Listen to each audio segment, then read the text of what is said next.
Baik, selamat pagi, siang, sore, malam teman-teman dan juga Pak Hendra. Perkenalkan, saya Rizky Fadlatala dengan NIM 872410097 dan Kenalkan teman nama saya. saya Muhammad Ferdinand Akbar dengan NIM 8724082. Kali ini kita akan mempresentasikan salah satu artikel ilmiah yang kita bahas tentang sistem bisnis elektronik, yaitu berjudul Integrasi Sistem Fungsi dalam Implementasi CRM untuk Pemasaran Hubungan.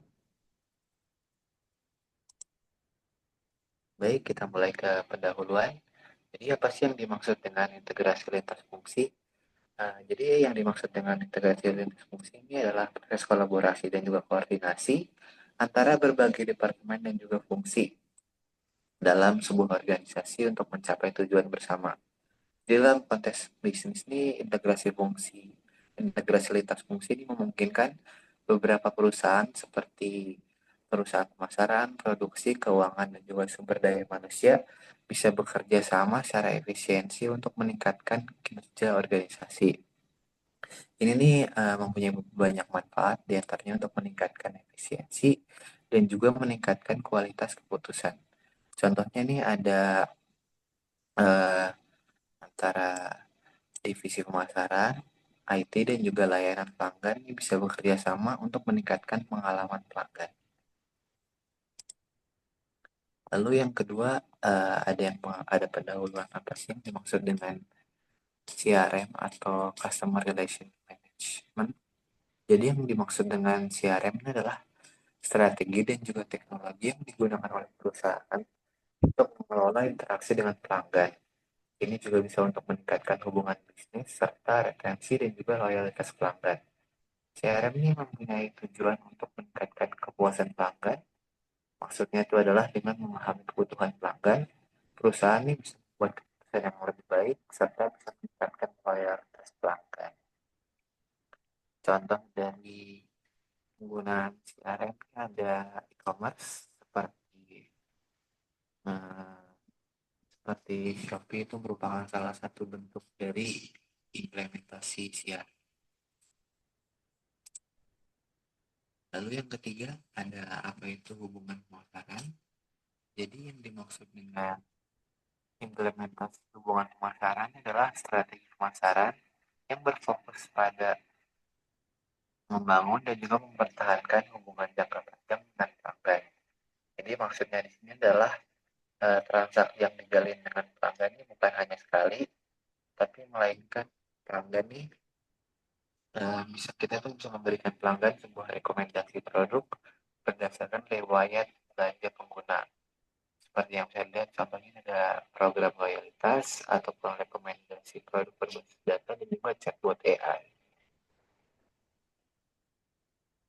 Selanjutnya untuk masalah akan dijelaskan oleh teman saya kepada Oke, Pak baik. Her.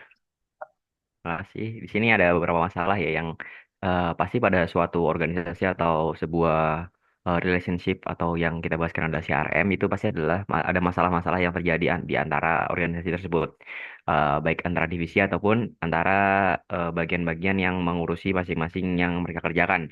Mulai yang pertama adalah kurangnya integrasi antara pemasaran dan juga IT. Yang seperti yang kita tahu eh, dari CRM ini yang kita bahas adalah apa yang seperti yang disebutkan tadi adalah Shopee contohnya e-commerce gitu. Jadi yang berbasis IT. Jadi antara integrasi antara yang bagian pemasaran atau bagian dari apa iklan iklan untuk produk-produknya atau iklan aplikasinya itu tidak bekerja sama dengan baik dari pihak IT-nya. Jadi masalah ini menjadi masalah utama karena ini sudah menjadi masalah yang sangatlah umum karena tidak semua eh, kita bisa tahu kalau yang IT itu tidak terlalu expert di bagian pemasaran ataupun sebaliknya seperti itu. Lalu yang kedua adalah keterbatasan akses dan juga berbagi data. Untuk masalah ini sebenarnya agak sensitif karena bagian data sendiri itu takutnya dari pihak IT terkadang juga mereka sangatlah menjaga bagian data ini supaya tidak tersebar secara luas ataupun tidak bocor gitu. Tetapi di sisi yang lain juga bagian pemasaran itu harus juga mengetahui apa saja data-data yang dibutuhkan oleh pihak IT supaya mereka bisa eh, meng, mem- meng- apa, meng-showkan di bagian aplikasinya. Jadi perlunya adanya kerjasama, kembali lagi ke yang nomor satu, perlunya ada kerjasama antara pihak pemasaran juga pihak IT. Yang ketiga adalah kurangnya dukungan manajemen. Nah, kalau bagian ini adalah bagian bagaimana pihak manajemen itu mengatur bagian pemasaran dan juga IT, dan bagaimana apa saja yang harus digunakan pada aplikasi yang digunakan. Seperti yang kita tahu di Shopee itu ada beberapa strategi yang digunakan untuk Shopee supaya dapat menarik pelanggan, seperti ada games-gamesnya, ataupun ada voucher, ataupun ada beberapa berbagai promo yang lain yang bisa menjadi strategi supaya konsumen itu bisa betah dengan aplikasinya. Yang keempat adalah resiliensi terhadap teknologi baru. Ini mungkin menjadi masalah utama karena kita tahu sebagian orang mempunyai eh, kayak apa ya? Hmm, seperti fanatisme terhadap teknologi. Jadi mereka tidak mau menerima teknologi-teknologi yang baru seperti itu. Jadi mereka hanya menggunakan teknologi-teknologi yang sudah mereka ketahui atau mereka sudah pernah gunakan tanpa tanpa mengenal teknologi baru seperti yang sekarang itu adalah AI. Nah, dari AI ini kita kan tahu awalnya mungkin semuanya menolak, tapi pada akhirnya semuanya pasti akan menggunakan juga seperti yang kita tahu AI yang ada di handphone, seperti AI Samsung, AI dari Redmi, Infinix, dari Tecno dan juga lain sebagainya. Jadi untuk teknologi baru ini harus sangatlah update dari pihak IT walaupun dari pihak manajemennya. Yang terakhir adalah ketidaksesuaian tujuan antara divisi. Yang ini masalah yang paling umum sih, karena kita pasti tahu kalau di CRM itu eh, tujuan dari antar divisi itu harus sama, yaitu supaya aplikasinya dapat berjalan dengan baik, dan juga dari relationship antara bagian aplikasi dan juga bagian konsumen itu harus terjalin dengan baik dan harus lama lah pastinya. Next. Oke, di sini kami mengambil studi kasus dari Amazon sendiri yang menggunakan CRM. Yang pertama adalah menggunakan data belanja pelanggan untuk menampilkan rekomendasi yang relevan. Seperti yang kita tahu, kalau misal database itu juga pasti terintegrasi dengan aplikasi. Nah, bagian database-nya itu nanti akan digunakan sebagai rekomendasi-rekomendasi yang akan digunakan pelanggan. Seperti yang kita pakai Shopee seperti sehari-hari ya. Pasti akan ada rekomendasi-rekomendasi dari dari toko-toko official ataupun toko-toko yang lain pasti ada, ataupun dari rekomendasi Shopee-nya itu sendiri. Seperti yang misal kita searching bagian handphone pasti akan keluar terus handphone. Nah, nanti bagian itu kan akan ada bagian rekomendasi. Jadi itu nanti pasti akan menarik kita terus sampai kita bisa sampai kita tertarik untuk membeli produk tersebut gitu. Yang kedua adalah email otomatis dengan promo yang sesuai dengan riwayat belanja. Sebenarnya bukan hanya dari email, bisa dari WhatsApp, bisa dari email juga. Itu eh, biasanya dari pihak Shopee ataupun pihak e-commerce pasti akan ngechat kita kalau misal di aplikasi ataupun di akun kita itu ada voucher-voucher yang mungkin bisa kita gunakan, ataupun bisa dari notifikasi. Kadang notifikasi aplikasi itu juga mengingatkan kita kalau misalnya ada voucher yang misal mau expired gitu. Yang ketiga adalah layanan pelanggan berbasis chatbot yang memahami riwayat pembelian pengguna. Jadi biasanya setelah kita membeli suatu produk itu pasti akan ada rekomendasi kembali yang cocok dengan apa yang kita beli gitu. Jadi pada studi kasus Amazon ini sudah menerapkan beberapa hal ini yang yang kita bisa lihat di gambar di sebelah kanan itu adalah rekomendasi, habis itu eh, apa yang sudah dibeli oleh customer, lalu rekomendasi dari waktu, rekomendasi dari yang dicari oleh customer seperti itu. Jadi penerapan CRM ini sangatlah membantu di bagian e-commerce-nya itu karena membuat pelanggan lebih mudah dan juga lebih tertarik untuk berbelanja di e-commerce tersebut. Next. Nah, ini ada dampak dari masalah CRM yang tidak optimal. Yang pertama adalah data pelanggan tidak dimanfaatkan dengan baik, tidak seperti yang tadi. Kan kita tadi tahu kalau misal di Amazon sangat dimanfaatkan dengan baik untuk membuat rekomendasi seperti itu.